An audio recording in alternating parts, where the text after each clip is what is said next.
Hello friends, welcome to my channel Gyan sir.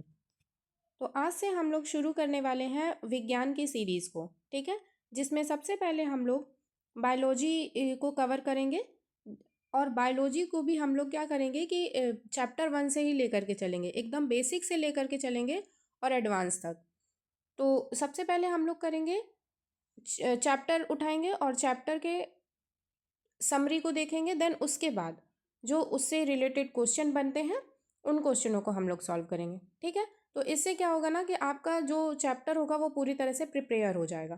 तो शुरू करते हैं। आज का फर्स्ट चैप्टर है इंट्रोडक्शन टू बायोलॉजी, यानी जीव विज्ञान का परिचय, है ना। तो सबसे पहले देखेंगे कि जीव विज्ञान बायोलॉजी जो शब्द है वो दो शब्दों से मिलकर के बना है। बायोलॉजी जो शब्द है वो दो शब्दों से मिलकर के बना है। एक तो बायोस जिसका मतलब होता है लाइफ, और एक लोगोस यानी कि जिसका मतलब होता है स्टडी, है ना। तो बायोलॉजी जो शब्द है वो दो शब्दों से मिलकर के बना है। एक बायोस जिसका मतलब होता है जीवन यानी कि लाइफ, और लोगोस जिसका मतलब होता है स्टडी यानी कि अध्ययन, है ना। तो the term biology was first use by scientist Lamarck and Treviranus in 1801। तो जीव विज्ञान शब्द का पहली बार प्रयोग 1801 में किसने किया था? ये लैमार्क और ट्रेविरनस ने किया था। ये सभी को याद रखना है कि ये कभी कभी क्वेश्चन पुटअप हो जाता है कि जीव विज्ञान शब्द का प्रयोग किसने किया था। तो किया था लैमार्क और ट्रेविरनस ने। और कब किया था? ये किया था आपका 1801 में किया था। ठीक है, तो आगे देखते हैं कि जीव विज्ञान की दो मुख्य शाखाएं हैं। कौन कौन सी हैं? आपका एक बॉटनी है और एक जूलॉजी है। तो बॉटनी जो होता है वो उसमें होता है स्टडी ऑफ प्लांट्स यानी कि पेड़ पौधों का अध्ययन, और जूलॉजी जो होगा वो आपका होगा स्टडी ऑफ प्लांट्स यानी कि जीवों का अध्ययन। ठीक है, आगे चलते हैं एरिस्टोटल यानी अरस्तु। तो अरस्तु क्या कहे जाते हैं? ये फादर ऑफ बायोलॉजी कहे जाते हैं, फादर ऑफ जूलॉजी कहे जाते हैं, और फादर ऑफ एम्ब्रियोलॉजी यानी कि भ्रूण विज्ञान के जनक। तो ये तीनों के जनक कौन कहे जाते हैं? आपके अरस्तु कहे जाते हैं ना। तो तीनों के ही जनक ये कौन कहे जाते हैं? अरस्तु कहे जाते हैं। ठीक है, फिर आगे चलते हैं। हाँ, अरस्तु ने एक पुस्तक भी लिखी है। कौन सी लिखी है ये आपको याद रखना है, हिस्टोरिया एनिमलियम। ठीक है, ये पुस्तक किसने लिखी है? अरस्तु ने लिखी है यानी एरिस्टोटल ने। ठीक, तो जब भी आपसे पूछा जाएगा कि father of biology, father of zoology और फादर ऑफ एम्ब्रियोलॉजी ये कौन है? एरिस्टोटल हैं आपके, है ना। नेक्स्ट चलते हैं। नेक्स्ट है थियोफ्रेस्टस। ये हैं दूसरे वैज्ञानिक थियोफ्रेस्टस। इनके बारे में हम लोग देखते हैं।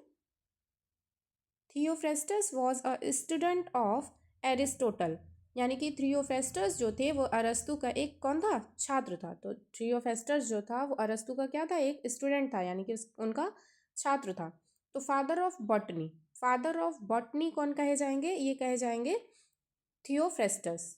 ये सभी को याद रखना है। फादर ऑफ बॉटनी कौन कहे जाएंगे? थियोफ्रेस्टस कहे जाएंगे, फादर ऑफ बॉटनी। ठीक है, फादर ऑफ बॉटनी आपके कौन कहलाएंगे? थियोफ्रेस्टस कहलाएंगे।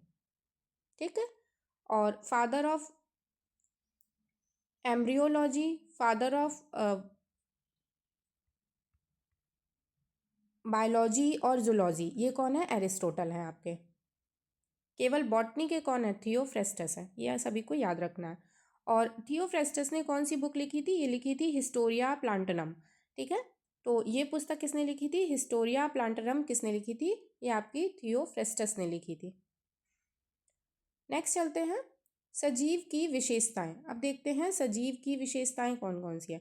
ग्रोथ कैरेक्टरिस्टिक्स ऑफ लिविंग, यानी सजीव की विशेषताएं कौन कौन सी हैं। सबसे पहले तो आपको एक विशेषता मिलेगी। कौन सी विशेषता मिलेगी? सबसे पहले आपको ये मिलेगी वृद्धि। सजीवों में क्या होती है? वृद्धि होती है। ठीक है, रिप्रोडक्शन यानी सजीवों में प्रजनन होता है। मेटाबॉलिज्म चयापचय होता है। और सजगता, ठीक है, कॉन्शियसनेस यानी कि सजगता होती है। कॉन्शियसनेस यानी कि वो कुछ उनके अंदर सोच विचार करने की क्षमता होती है। ठीक, तो ये सब सजीवों की क्या हो गई? विशेषताएं हो गई। तो सजीव क्या करते हैं? वृद्धि करते हैं, रिप्रोडक्शन प्रजनन करते हैं, मेटाबॉलिज्म है और कॉन्शियसनेस है। ठीक है, ये सजीवों की क्या हो गई? विशेषताएं हो गई। सबसे पहले देखते हैं वृद्धि, है ना। तो ग्रोथ, सबसे पहले ग्रोथ टॉपिक है। तो living beings show internal eternal growth, यानी जीवित जीव आंतरिक वृद्धि करते हैं। Living beings show eternal growth, यानी लिविंग जो जीव होते हैं, जीवित जीव आंतरिक वृद्धि करते हैं। कैसी वृद्धि करते हैं? आंतरिक वृद्धि करते हैं। दूसरा है नॉन लिविंग, है ना। नॉन लिविंग थिंग्स जो होती है, non living things like mountain also grow but they show external growth. तो जैसे जो नॉन लिविंग थिंग्स होते हैं, जैसे कि माउंटेन, है ना, पहाड़ है, वो वृद्धि तो करेगा but they show external growth, यानी कि वो क्या करते हैं, उनकी ग्रोथ जो है वो बाहर से दिखाई देती है, ठीक है। पर्वत जैसी निर्जीव वस्तुएं भी बढ़ती हैं, लेकिन वे बाहरी वृद्धि कर दर्शाते हैं, है ना। आगे चलते हैं। It happens by cell division, यह कोशिका विभाजन के द्वारा होता है। जो ग्रोथ है वो किसके विभाजन के द्वारा होगी? कोशिका विभाजन के द्वारा। ग्रोथ किसके विभाजन के द्वारा होती है? कोशिका विभाजन द्वारा ग्रोथ होती है। नेक्स्ट है growth leads to increase in number and size of cells, यानी वृद्धि की वजह से कोशिकाओं का आकार एवं संख्या दोनों बढ़ते हैं। ये याद रखना है, कभी कभी ये जो ऑप्शन में आता है ना, ये आपको दे देगा, एक ऑप्शन आपको दे देगा कि वृद्धि से कोशिकाओं का आकार बढ़ता है, दूसरा दे देगा वृद्धि से कोशिकाओं की संख्या बढ़ती है, वृद्धि से आकार और संख्या दोनों बढ़ते हैं, या उपयुक्त में से कोई नहीं। इस तरह से क्वेश्चन जो है आपसे पुटअप कर लिया जाएगा। तो उसमें आपको ये याद रखना है कि वृद्धि की वजह से कोशिकाओं का आकार एवं संख्या दोनों ही बढ़ता है, ठीक है। ये आपको याद रखना है कि वृद्धि की वजह से कोशिका का आकार और संख्या क्या होता है? दोनों ही बढ़ता है। नेक्स्ट प्लांट्स के बारे में पढ़ते हैं हम लोग। ग्रो थ्रू आउट लाइफ, यानी पूरे जीवन काल में बढ़ते हैं। तो प्लांट्स तो सभी को पता है कि प्लांट्स की जो है वो पूरे जीवन काल बढ़ते रहते हैं। कोई कोई प्लांट्स देखेंगे आप बहुत छोटा होगा, और कोई कोई प्लांट्स कितने कितने साल, जैसे कि बरगद का पेड़ आपने देखा होगा कितने साल पुराना होता है ना। तो पूरे जीवन काल उनमें क्या होती रहती है? वृद्धि होती है। Animal grow only up to limited time, ठीक है। एनिमल क्या होते हैं? वो थोड़े टाइम के लिए बढ़ते हैं, मतलब उनके लिए जो वृद्धि होती है वो कुछ सीमित, एक लिमिटेड टाइम ड्यूरेशन होती है ना, कुछ ही टाइम तक बढ़ेंगे। जैसे हम ही लोग हैं, तो हम लोगों की जो पर्सनैलिटी है उस हिसाब से हम लोग क्या कर, मतलब हम लोगों में जो वृद्धि होती है एक कुछ ही साल तक होती है ना, एक निश्चित कोई ड्यूरेशन है, उसी साल तक होगी। जैसे 20 21 22 साल तक ही, 25 साल तक, उसके बाद हमें तो नहीं लगता कि 22 साल के बाद या 23 साल के बाद ज़्यादा किसी की ग्रोथ में कुछ इफेक्ट होता होगा, है ना। तो इसी तरह से हम लोगों की जो ग्रोथ है वो टाइम ड्यूरेशन के लिए, है ना। और तो एनिमल जो है वो grow only up to limited time, ठीक है, ये आपको याद रखना है। फिर है रिप्रोडक्शन। रिप्रोडक्शन यानी कि प्रजनन। इसके टू टाइप्स होते हैं। प्रजनन दो तरह से होता है, ठीक है, एक सेक्सुअल और एक असेक्सुअल। सेक्सुअल क्या है? प्रजनन कोशिकाओं का निषेचन होता है, एग्जाम्पल के लिए ह्यूमन और प्लांट्स। तो जो सेक्सुअल होगा रिप्रोडक्शन, वो उसमें क्या होगा? प्रजनन कोशिकाओं का निषेचन होता है, जैसे कि मनुष्यों में और प्लांट्स में। आगे असेक्सुअल मतलब प्रजनन कोशिकाओं का निषेचन नहीं होता है इसमें, जैसे कि प्लांट्स और बैक्टीरिया, है ना। इसमें प्रजनन कोशिकाओं का निषेचन नहीं होगा, ठीक है।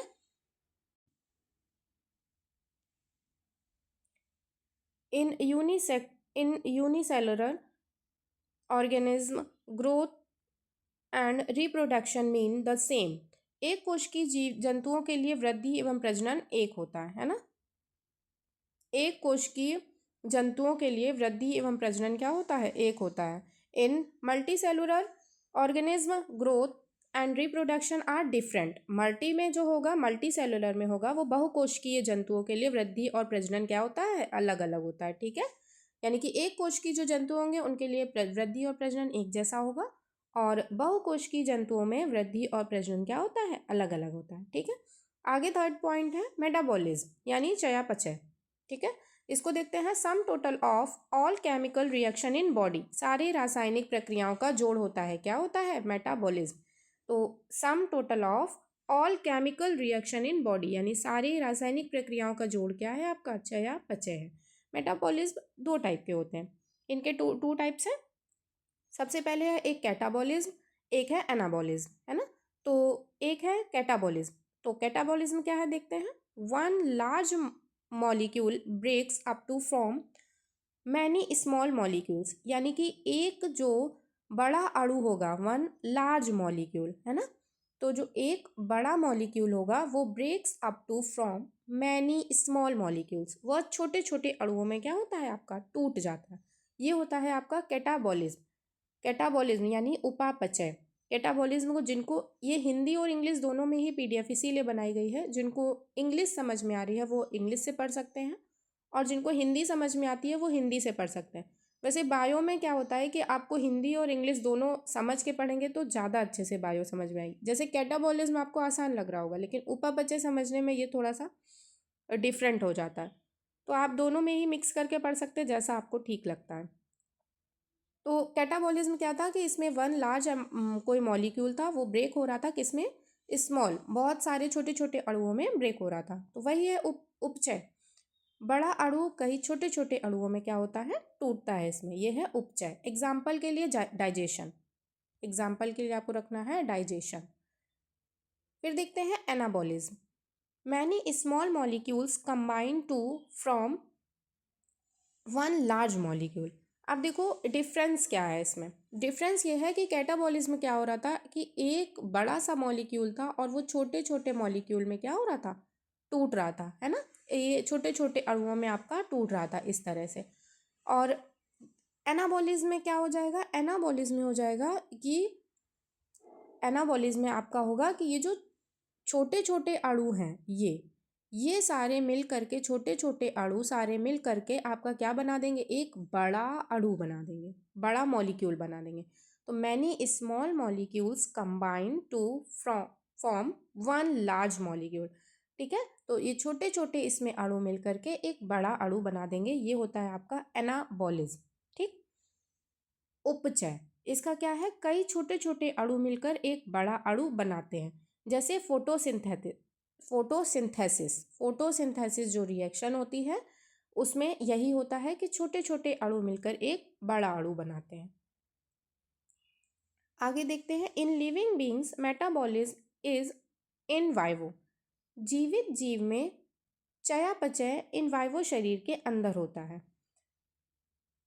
इन वाइवो मीन्स इनसाइड बॉडी। इन वाइवो का मतलब होता है, इन वाइवो का मतलब क्या होता है, इन वाइवो मीन्स इनसाइड बॉडी, यानी कि शरीर के अंदर। तो जो लिविंग बींग्स होते हैं आपके, जीवित जीव होते हैं, उसमें क्या होता है, उसमें मेटाबॉलिज्म की जो क्रिया होती है चयापचय की, वो शरीर के कैसे होती है, शरीर के अंदर होती है। और इन वाइट्रो यानी मीन्स इन लैब, शरीर के बाहर। आगे फोर्थ पॉइंट है आपका कॉन्शियसनेस यानी सजगता। Consciousness means to be aware of oneself. स्व सजगता का मतलब होता है खुद के बारे में पता होना। तो कॉन्शियसनेस का मतलब है aware of oneself. Only human are self conscious. इसमें क्या होता है, केवल जो ह्यूमन होते हैं भाई, उनमें खुद के प्रति तो सजगता होगी, कोई पौधों में तो होती नहीं है, है ना। तो क्या है कि ह्यूमन बींग्स में क्या होगा, सिर्फ मानव ही स्वसजग है। जीव विज्ञान, सजीवों की विशेषताएं। आगे देखते हैं, इससे रिलेटेड जितने भी क्वेश्चन आपके बन सकते हैं उसको हम लोग देखते हैं। क्वेश्चन नंबर 1 है आपका, वृद्धि यानी ग्रोथ की जुड़वां विशेषताएं क्या हैं। ऑप्शन है आपके, द्रव्यमान में वृद्धि, संख्या में वृद्धि, दोनों या ए और बी दोनों, उपरोक्त में से कोई नहीं। तो ग्रोथ की विशेषताएं, ये हम लोग पढ़े थे कि ग्रोथ की विशेषताएं कौन सा हो जाएगा, ए और बी दोनों हो जाएगा, यानी द्रव्यमान में भी वृद्धि होगी और संख्या में भी वृद्धि होगी। ठीक है, इसका ऑप्शन नंबर आपका कौन सा, सी करेक्ट है। नेक्स्ट क्वेश्चन नंबर 2 है, सजीवों में वृद्धि कहाँ से होती है। ऑप्शन है बाहर से, अंदर से, ए और बी दोनों, उपरोक्त में से कोई नहीं। तो ये हम लोग अभी अभी पढ़ के आए कि सजीवों में वृद्धि कहाँ से होती है, इन वाइवो पढ़ा था ना, इन वाइवो हम लोगों ने अभी पढ़ा था, तो वो कैसे होगा, शरीर के अंदर से। ठीक है, तो इसका आपका ऑप्शन नंबर कौन सा, बी करेक्ट हो जाता है।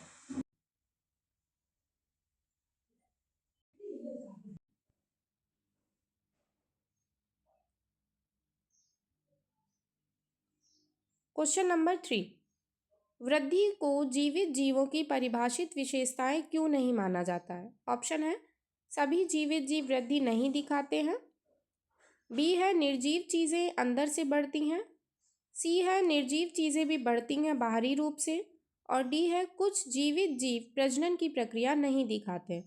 तो वृद्धि को जीवित जीवों की परिभाषित विशेषता क्यों नहीं माना जाता है? क्योंकि निर्जीव चीज़ें भी बढ़ती हैं, लेकिन कैसे? बाहरी रूप से। ठीक है, इसका ऑप्शन नंबर आपका सी करेक्ट है। नेक्स्ट क्वेश्चन नंबर 4, वृद्धि किस जीव के लिए प्रजनन का पर्याय यानी सेनोनिम है? ऑप्शन है एक कोश की शैवाल, यूनिसेलुलर एल्गी, बी है अमीबा, सी है बैक्टीरिया, और डी है उपरोक्त सभी। तो वृद्धि किस जीव के लिए प्रजनन का पर्याय है? इसका ऑप्शन नंबर आपका डी करेक्ट हो जाएगा, सभी के लिए। नेक्स्ट क्वेश्चन नंबर 5, निम्नलिखित में से सही कथन को चिन्हित करें। ऑप्शन है जीवित जीवों में वृद्धि अंदर से होती है, पौधे केवल एक निश्चित आयु तक बढ़ते हैं, केवल जीवित जीव बढ़ते हैं, उपरोक्त सभी। तो इसका आंसर कौन सा? ए करेक्ट हो जाएगा। जीवित जीवों में वृद्धि कैसे होती है? अंदर से होती है। ठीक है, हम लोग पढ़ चुके हैं ना, इन वाइवो हम लोगों ने पढ़ा था, तो ये उसी से क्वेश्चन लिया गया। इसका ऑप्शन नंबर आपका कौन सा करेक्ट है? ए करेक्ट है। नेक्स्ट क्वेश्चन नंबर 6, वृद्धि और प्रजनन किन जीवों में पारस्परिक रूप से विशिष्ट घटनाएं हैं?